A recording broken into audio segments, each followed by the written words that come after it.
할렐루야. 오늘도 수요 저녁 기도에 주님을 사모하여 이 자리에 나오신 여러분을 진심으로 축복합니다.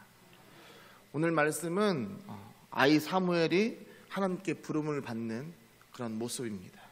근데 오늘 이 말씀을 보면 하라는 대로 하는 사무엘을 볼 수 있습니다.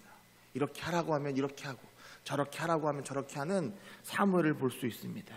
오늘 말씀은 이 본문 위주보다는 제가 피정기간에 느끼고 그런 경험한 말씀을 여러분과 함께 나누고자 합니다. 시간 하나님의 말씀에 은혜 받는 저와 여러분 되기를 간절히 소망합니다.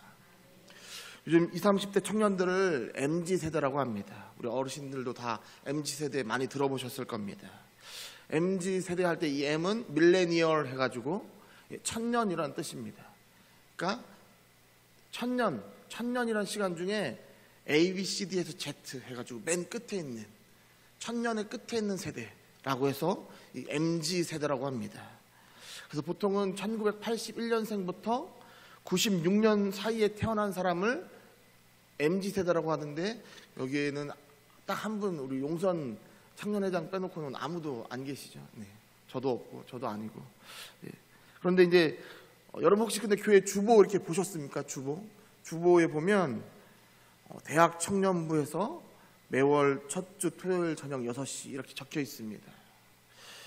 올해부터는 저희가 대학 청년부를 따로 떼가지고 모여서 서로의 삶을, 비록 아직은 한 달에 한 번이지만 이렇게 삶을 나누고 있습니다. 지난주 토요일에는 올해 처음으로 이렇게 영화도 보고 함께 식사도 하는 이런 교제 시간을 나눴습니다. 바라옵기는 어린이부, 중고등부뿐만 아니라 항상 우리 청년들을 위해서도 기도해 주는 우리 성도님들 되길 바랍니다. 그럼 제가 문제 하나 내겠습니다. 여러분 혹시 이 청년 세대, 이 MZ 세대의 복음화율, 복음을 받아들이는 이 비율이 이 100명 중에 몇 명이 복음을 현재 받아들이고 있다라고 저희가, 여러분 혹시 알고 계십니까? 이 복음화율 100명 중에 3명도 안 되는 3% 미만이라고 합니다. 보통 성교학에서는 복음화율이 3% 또는 2% 이렇게 이하면 미전도 종족이라고 하는데, 미전도 종족은 뭐냐면 스스로 복음화할 수 없는 공동체, 이걸 미전도 종족이라고 하는데, 지금 현재 한국의 청년들 세대가 지금 이런 상태입니다. 분명 세계에서 두 번째로 많은 선교사를 파송한 나라인 이 한국임에도 불구하고 고국인 이 청년들은 그들에게는 복음을 전하지 못하는 매우 심각하고 또 아이러니한 상황이 펼쳐지고 있습니다. 그렇다면 이 청년들보다 더 어린 10대들, 그리고 이 어린이부의 이 복음화 비율은 어떨까요? 10대들은 더 처참합니다. 왜냐하면 교회의 40대가 사라지기 때문입니다. 40대가 사라지니까 10대도 원래 부모님이랑 같이 나와야 하는데 같이 사라지고 있습니다.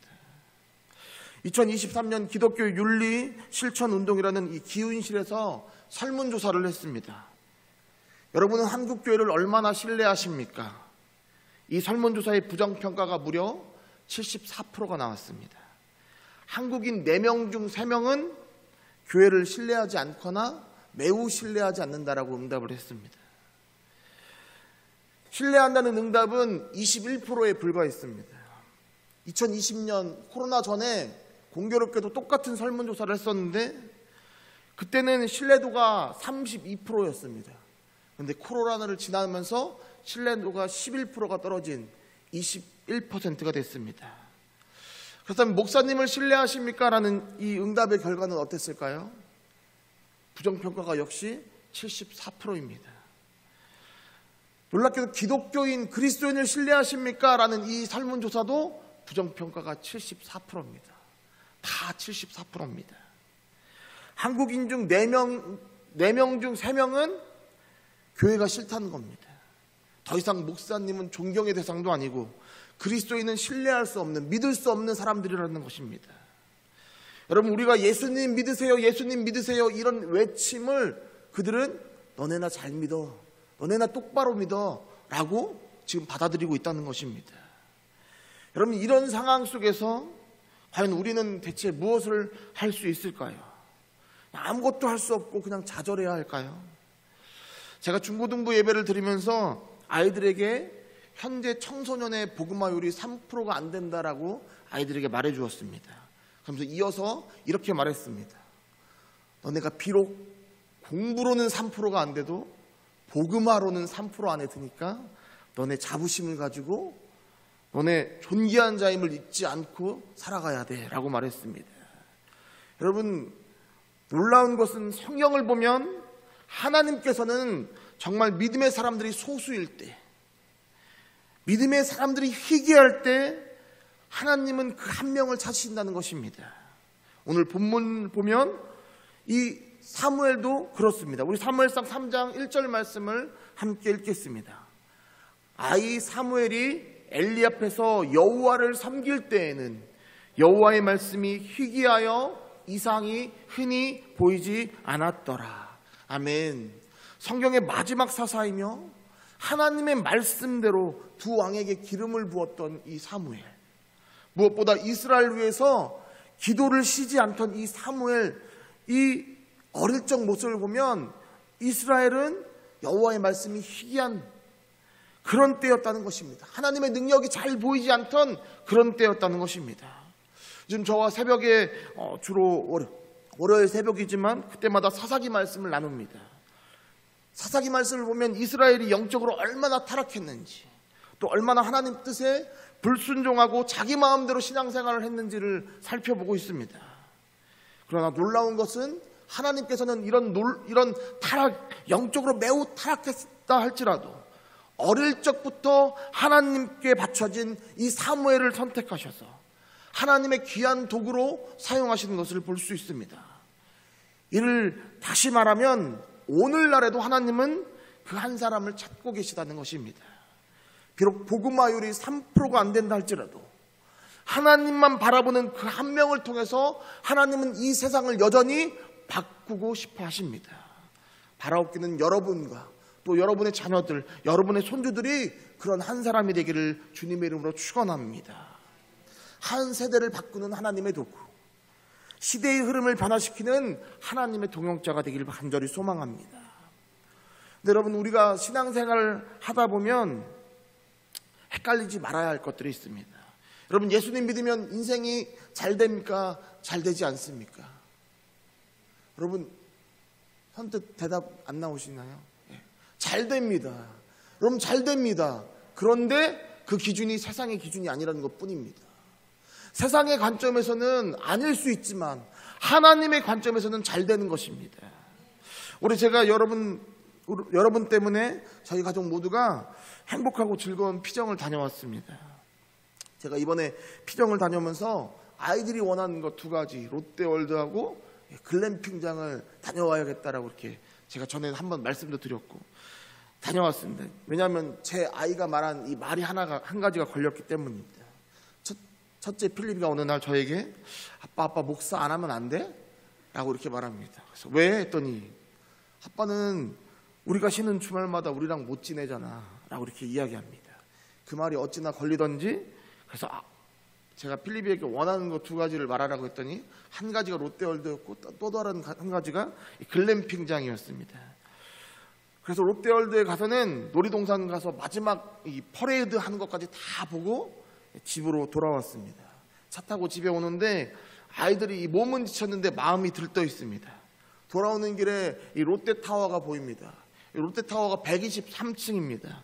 여러분 얼마나 높습니까? 그래서 제가 아이들에게 우와 얘들아 저거 봐봐 저게 롯데타워야 롯데타워. 그러니까 제 아들 둘째가 이렇게 말합니다. 우와 기가 막힌다.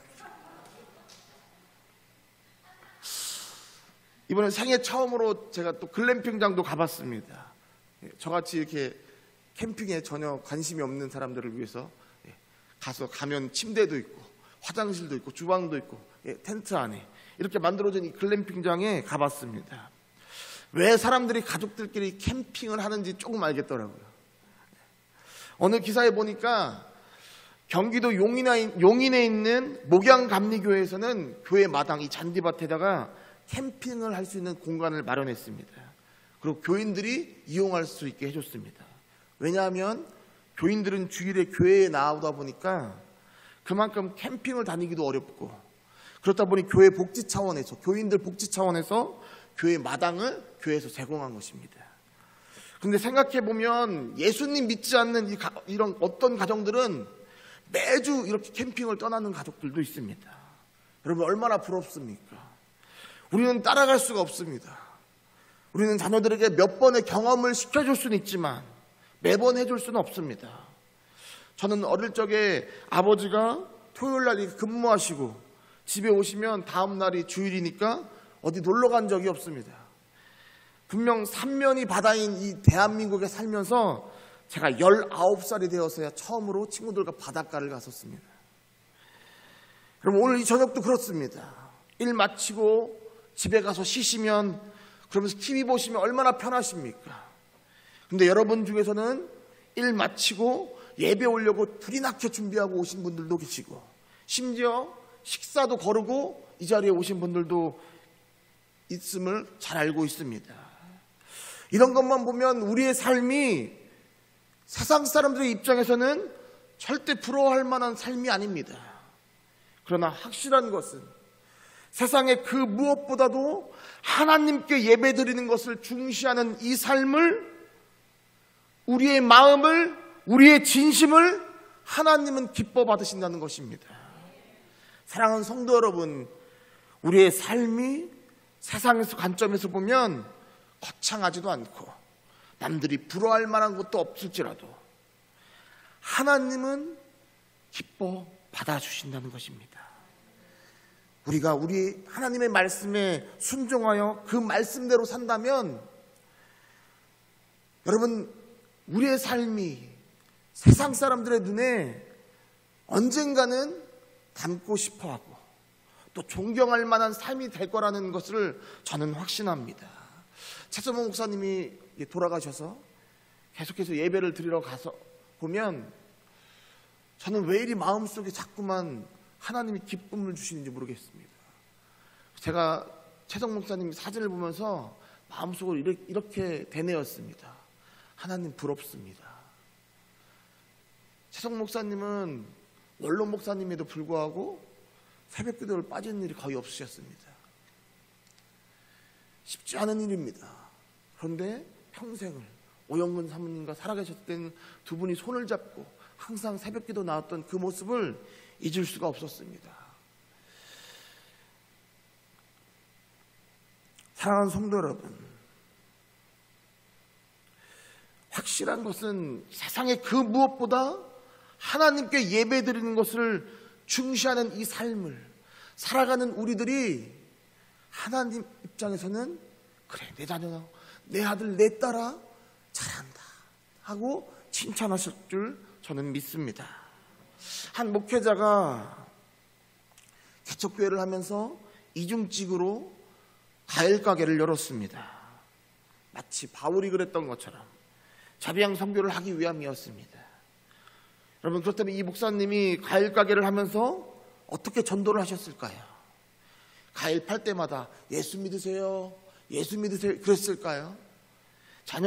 직원들 교육하면서 예수 믿어야 된다고 11조 바쳐야 된다고 이렇게 교육했을까요? 이 목사님은 직원들과 손님들에게 과일 팔면서 교회에 나오라고 예수 믿으라는 말을 한마디도 하지 않았답니다. 오히려 그들에게 사랑을 보여주고 힘들 때 찾아가서 위로해주고 격려해주고 과일 가게 팔면서 썩은 거 빼고 정직하게 팔고 정직, 성실, 근면을 절제를 그들에게 보여주었습니다. 그분들이 이 모습을 보고 이 목사님이 섬기는 교회에 나와서 예수님 믿고 그랬을까요? 놀라운 것은 한 명도 나오지 않더랍니다. 한 명도. 그런데 더 놀라운 것은 그들이 진짜 힘들고 정말 낙심하고 이 어려움이 찾아왔을 때 그때 이 과일 가게 목사님을 찾아오더랍니다. 아니 정확하게 말하면 그들의 영혼이 주님을 찾더랍니다. 따라서 지금 중요한 것은 하나님의 말씀대로 살고 있는가, 이것이 우리 마음속에 계속 되뇌어져야 할 줄 믿습니다. 우리가 만약 하나님 말씀대로 산다면 언젠가는 세상을 향한 하나님의 축복의 통로가 될 줄 믿습니다. 여러분 우리는 나중에 죽으면 또는 하나님이 감사하게도 예수님이, 우리가 죽기 전에 예수님이 이 땅에 다시 오신다면 그때 우리는 한 명도 빠짐없이 심판주이신 예수님 앞에 서야 합니다. 그때 칭찬을 듣는 사람들은 천국에 가게 될 것이고 질책 듣는 자들은 지옥으로 가게 될 것입니다. 여러분, 그럼 어떻게 해야지 칭찬을 듣게 될까요? 어떤 행동을 해야 할까요? 앞서 말씀드린 대로 하나님 말씀대로 살아가면 되는 것입니다. 우리가 아무리 많은 돈을 벌어도 하나님 말씀대로 살지 않으면 지옥에 갑니다. 우리가 세상에서 아무리 유명해진다 할지라도 하나님 말씀대로 살지 않으면 천국에 갈 수 없습니다. 하나님 앞에서, 하나님 제가 교회도 다니고 하나님 때로 열심히 봉사도 하고 하나님 저 아시잖아요 라고 했는데 하나님께서 내가 널 도통 모르겠다 라고 말씀하시면 얼마나 억울하고 원망이 또 민망하겠습니까? 목회자 중에 보면 청소년기에 누구보다 열심히 놀았던 분들이 있습니다. 그냥 공부 안 하고 친구들이랑 그냥 허송세월한 그런 노는 것이 아니라 정말로 격하고 진하게 놀았던 분들이 계신 것을 볼 수 있습니다. 그런데 놀라운 것은 하나님이 이분들을 변화시켜서 하나님의 도구로 사용하십니다. 그리고 청소년 이 사역자로는 이만한 분들이 정말 안 계십니다. 왜냐하면 공부 열심히 한 사람들보다 이런 분들의 변화가 우리의 모습에 더 가깝기도 하고 우리의 마음에 더 와닿기도 하기 때문입니다. 그 중에 김동은 전도사님이라는 분이 계십니다. 이분이 고등학교 1학년 때 17살, 만으로는 15살, 16살 때 당연히 낮에는 학교를 다녔습니다. 밤에는 무엇을 했을까요? 밤에는 이분이 부업이라면 부업이라고 말할 수 있는 어떤 일을 했는데 나이트 웨이터를 했습니다. 여러분, 고등학교 때 나이트 웨이터를 하는 건 쉽지 않죠. 네. 저희 때도 제 친구 중에 한 명이 가출해서 하다가 잡혀온 적이 있었던 것이 기억이 있습니다. 근데 고등학교 1학년 때부터 이 전도사님이 나이트 웨이터를 했답니다. 그리고 주로 하는 일이 이렇게 술이나 음식을 가져다 주는 경우도 있지만 주로 하는 일은 남자와 여자를 맺어주는 부킹이 주 업무였답니다. 부킹하기 전에 팁을 받고 부킹을 성공시켜주면 마치 성공수당처럼 팁을 받는 이 일을 고등학교 1학년 때부터 했답니다. 웨이터는 자기만의 이 애칭이라는 게 있는데 이분의 애칭은 강아지였답니다. 그럼 왜 강아지였을까요? 개처럼 반드시 물어다 준다는 뜻으로 자기가 강아지라고 이렇게 이 명찰, 이 명찰을 달고. 그런데 여러분, 밤에는 나이트를, 고등학교 1학년이다 보니까 낮에는 학교를 다니는데 이분 담임 선생님이 도통 자신에게 관심을 주지 않습니다. 담임 선생님 별명이 3스텝이었다고 합니다. 3스텝, 세 발자국. 왜냐하면 조회 시간에 문을 열고 한 발자국 들어가서 다 왔니? 하고 뒤로 두 발자국 빠지는, 그래서 세 발자국, 이 3스텝이었다고 합니다. 아이들이 왔는지 아이들이 무엇을 하는지 전혀 관심이 없는 이 담임 선생님이 딱 2명의 이름을 아셨는데 첫 번째 아이는 1학기 반장, 두 번째 아이는 2학기 반장이랍니다. 나머지 아이들은 이름이 뭔지도 모를 정도로 전혀 관심을 두지 않았답니다. 이 문제였던 이 김동은 전도사님은 어느 날 순간 왜 나한테 관심을 하나도 두지 않지? 저 선생님은 이런 생각과 함께 담임 선생님을 찾아갑니다. 내가 지금 어디에 사는지, 무엇을 하고 싶어 하는지, 지금 무엇을 하고 있는지, 어떤 문제는 없는지, 꿈은 있는 아이인지 전혀 관심이 없는 이 선생님에게 가서 물어봤습니다. 선생님은 제 이름을 아십니까? 그러자 선생님이 너가 우리 반인 건 아는데 내가 네 이름까지는 모르겠다라고 이렇게 말하더랍니다. 그래서 이 김동원 전도사님이 두 번째 질문을 합니다. 선생님은 왜 선생님이 되셨어요? 그래서 선생님이 일단 방학이 있잖아. 방학.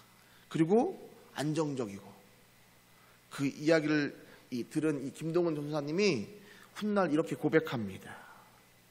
요즘 아이들 중에도 선생님이 되고 싶어하는 아이들이 있습니다. 이유는 방학 때 쉴 수 있고 안정적이고 월급이 꾸준히 나오고 일명 워라밸, 일과 삶의 균형이 잘 맞는 직업 중에 하나. 그래서 선생님이 되고 싶어하는 아이들이 있습니다. 그런데 확실한 것은 선생님이 무엇을 하는지도 모른 채 자신의 유익만을 생각해서 선생님을 하면 자신처럼 삐뚤어진 청소년들이 많이 나올 거라는 이런 이야기를 합니다.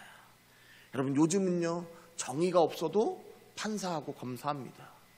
생명에 대한 윤리가 없어도 의사를 합니다. 아이들을 사랑하는 마음이 없어도 교사를 합니다. 뭐만 잘하면 됩니까? 공부만 잘하면 됩니다. 부모님 잘 만나면 됩니다. 여러분, 왜 이런 직업을 가지려고 합니까?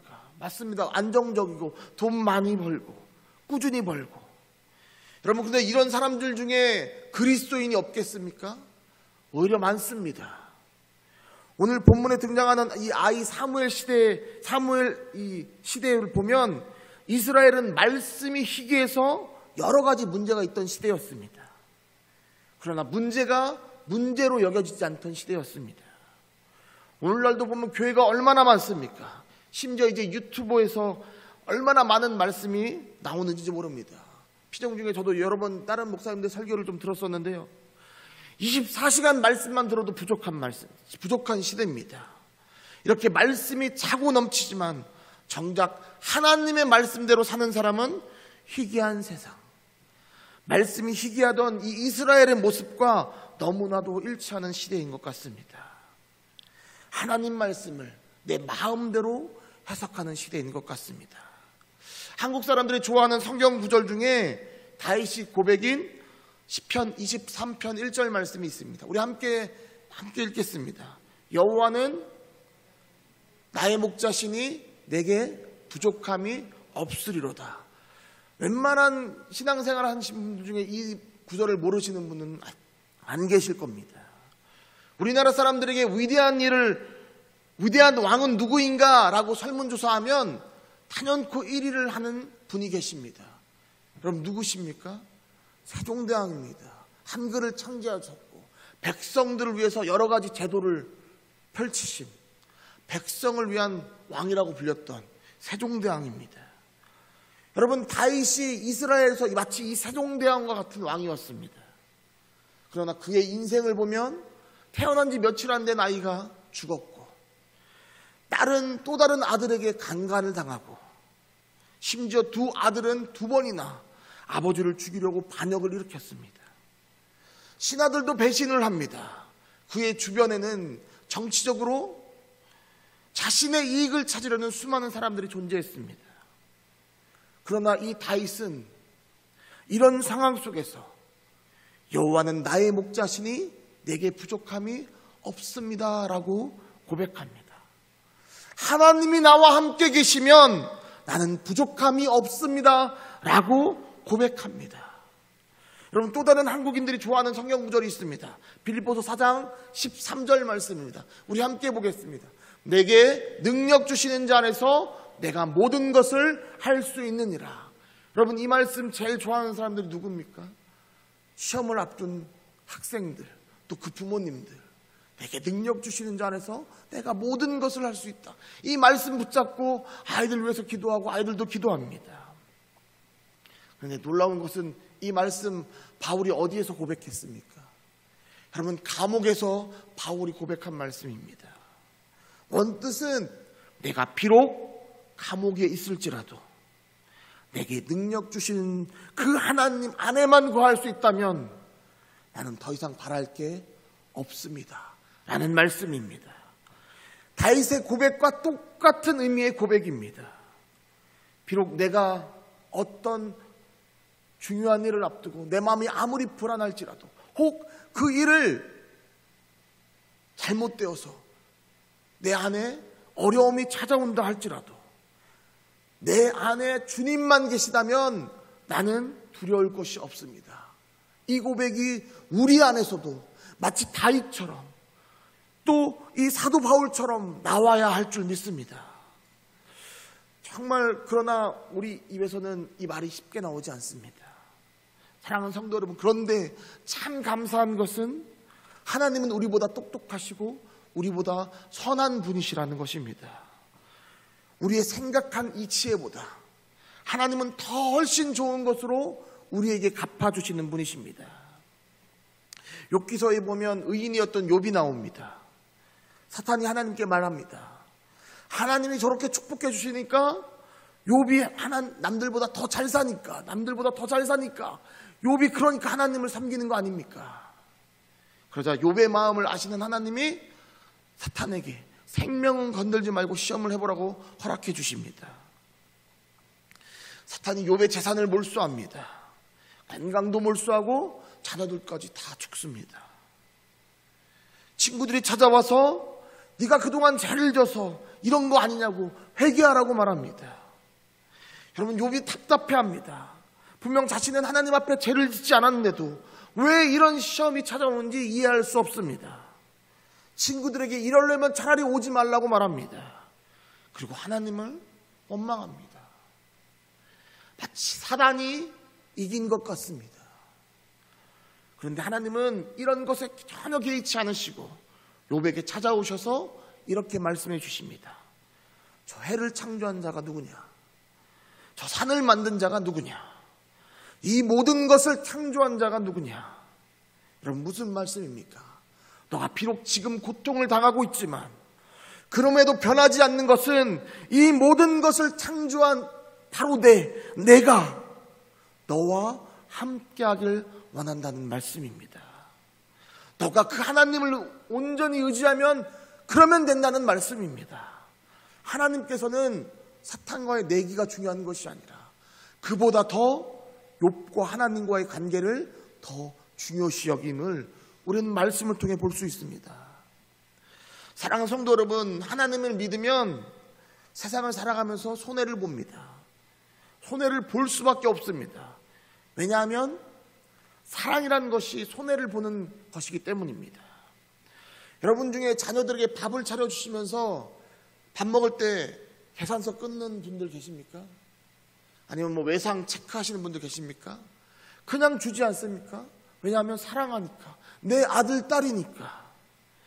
여러분, 세상 관점에서 보면 손해입니다. 그러나 왜 우리가 이렇게 행동합니까? 사랑하기 때문입니다. 제가 유튜브에 보니까 딸이 아빠에게 전화를 겁니다. 아빠, 나 키우느라 안 힘들었어? 힘들었지. 너 키우느라 엄청 힘들었어. 근데 힘든 것보다 행복한 일이 더 많았어. 딸이 울먹이면서 말합니다. 아빠는 나중에 다시 태어나도 내 아빠 할 거야? 아빠가 말합니다. 당연하지. 아빠는 다시 태어나도 네 아빠 할 거야. 여러분, 이게 사랑 아닙니까? 여러분, 사랑은 손해를 볼 수밖에 없습니다. 그래서 성경에 보면 말씀대로 사는 사람, 사랑하며 사는 사람들은 다 손해를 봅니다. 아브라함의 아들 이삭은 그 당시 얼마나 중요합니까? 이 우물이라는 것이 다 빼앗깁니다. 내 아버지 거라고 말하면서 분명히 싸울 수 있었지만 이삭은 내려놓습니다. 그들에게 양보합니다. 여러분, 예수님은 어떻습니까? 하나님 말씀에 순종하며 살아가다가 끝내 저주받은 그 십자가에서 못 박혀 죽습니다. 당시 나무에 매달려 죽는 것은 수치 중에 수치였습니다. 그러나 이 모든 것을 감내하시고 사랑하는 이름으로 모두 다 감당하십니다. 그런데 여러분, 이걸로 끝이 납니까? 아닙니다. 예수님은 부활하셨습니다. 그리고 하나님의 영광의 자리에 서 계신 줄 믿습니다. 하나님의 말씀을 따라 사는 삶이 바로 이와 같습니다. 분명 손해보는 삶을 살게 되지만 마침내 하나님께 영광을 돌리는 그 삶의 주인공이 되는 것입니다. 비록 그것이 세상 사람들에게는 부러워할 요소가 없다 할지라도 하나님께서는 너무나 칭찬받는 그 자리에 우리가 갈 수 있게 되는 것입니다. 모세 다음에 이스라엘을 지도했던 이 여호수아가 죽음을 앞두고 이스라엘 백성들을 모이게 합니다. 그리고 그들에게 이렇게 말합니다. 우리 여호수아 24장 14절 15절 말씀을 함께 읽겠습니다. 그러므로 이제는 여호와를 경외하며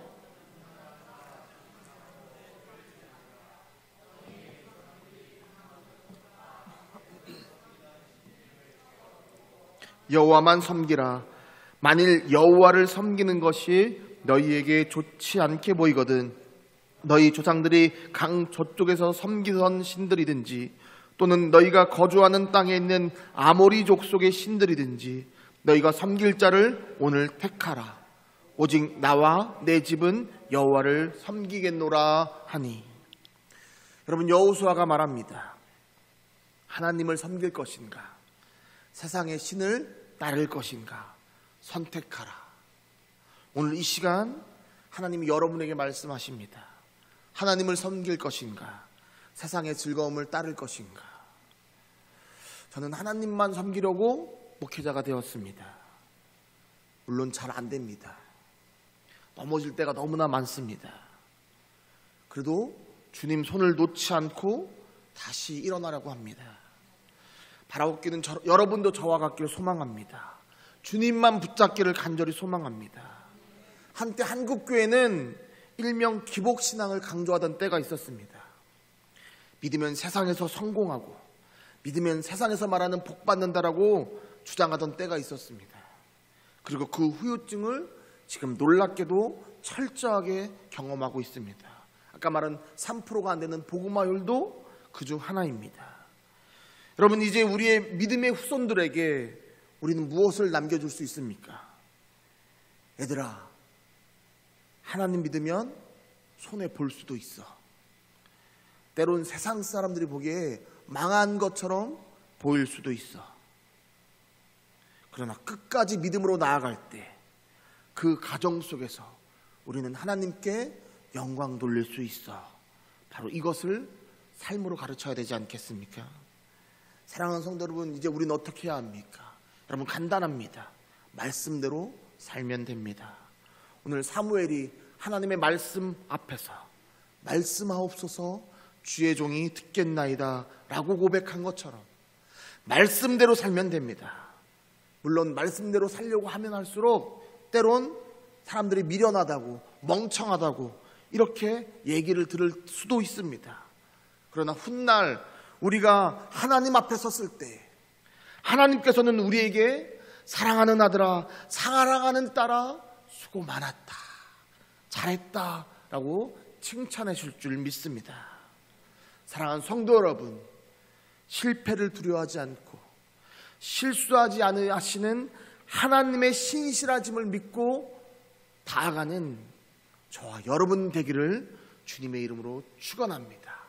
오늘 이 저녁 하나님 앞에 하나님 말씀대로 살겠습니다 라고 다짐하는 저와 여러분이 되기를 주님의 이름으로 간절히 축원합니다.